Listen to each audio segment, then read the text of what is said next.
dikemukakan, barang siapa yang pergi ke masjid pagi dan petang, nescaya Allah akan menyediakan baginya syurga sebagai tempat istirahat setiap pagi dan petang.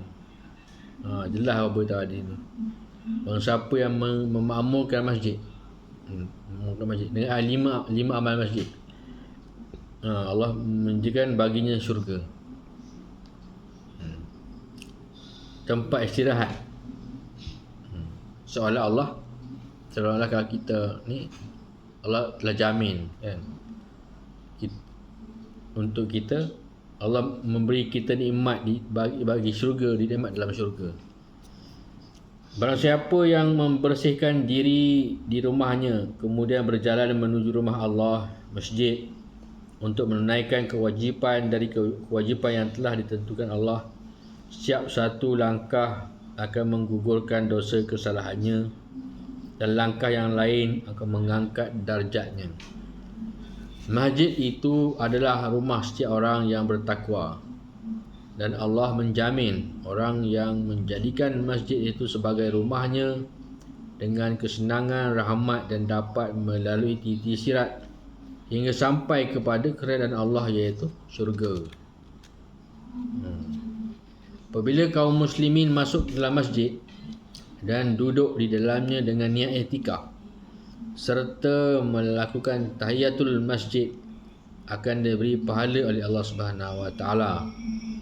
I'tikaf berarti duduk di dalam masjid kerana Allah. Manakala sembahyang tahiyatul masjid adalah sembahyang sunat yang dilakukan setelah masuk ke masjid dengan segera sebelum duduk. Rasulullah SAW bersabda, apabila salah seorang di antara kamu masuk ke dalam masjid, hendaklah sembahyang 2 rakaat sebelum duduk. Hadis riwayat Al-Jamaah dari Abu Qatadah radhiyallahu anhu. Utamaan tadi apa? Kalau cerita tentang basahnya pahala masjid, kerana tempat masjid ni kita tempat beribadat. Ada ada Maulana Sa'ad beritahu, kalau kita kena jadikan, kalau kita tak hidupkan masjid ni, kalau kita tak makmurkan masjid ni, nanti kita akan kehilangan untuk tempat beribadat. Kalau kita tak makmurkan masjid lah, contoh kita Allah nanti supaya untuk kita tempat ibadat kita tak dapat tempat ibadat lah, tu maksudnya kalau tak hidup kan. Kita kena hidupkan masjid. Dia beritahu.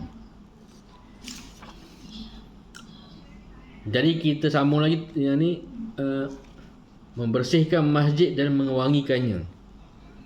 Maksudnya disunatkan kaum muslimin membersihkan masjid serta meletakkan wangi-wangian, sebagai mana sabda Rasulullah SAW.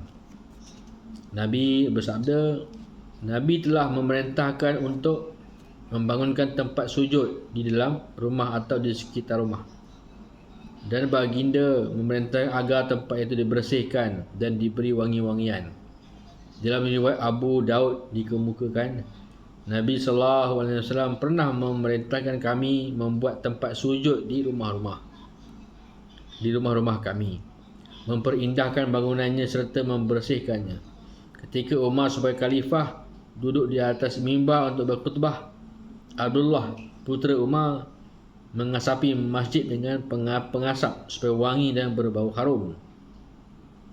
Umar satu sunnah kan, mana kalau kita datang surau ni, kita memakai pakaian bersih, mandi kan, pakai wangi-wangian, dan surau masjid kena kita letak minyak wangi, siapa boleh guna minyak wangi, wangi-wangian, supaya kita menjadi diri tenang. Kalau tempat kita pergi busuk dalam masjid surau, orang pun jauh dengan kita nak beribadat, nak sembahyang, lah wangi sikit kan, bersih tempat yang cari yang bersih. Mana orang menghadap Allah. Zaman dulu, orang bila zaman masa saya kecil lah, saya ingat lagi, Nak semayang pakai kain pelekat bungkus kain pelekat, lipat-lipat, baju pun tak pakai. Semayang pun sekejap 2-3 minit semayang sekejap. Semayang masa kecil semayang tapi semayang belajar tak main cepat masa kecil. Kita nak kesuar ni, kita wangi-wangian, bersihkan tempat tu. Diperlihatkan kepadaku pahala-pahala umatku. Kan Nabi Rasulullah bersabda, qala Rasulullah sallallahu alaihi wasallam, diperlihatkan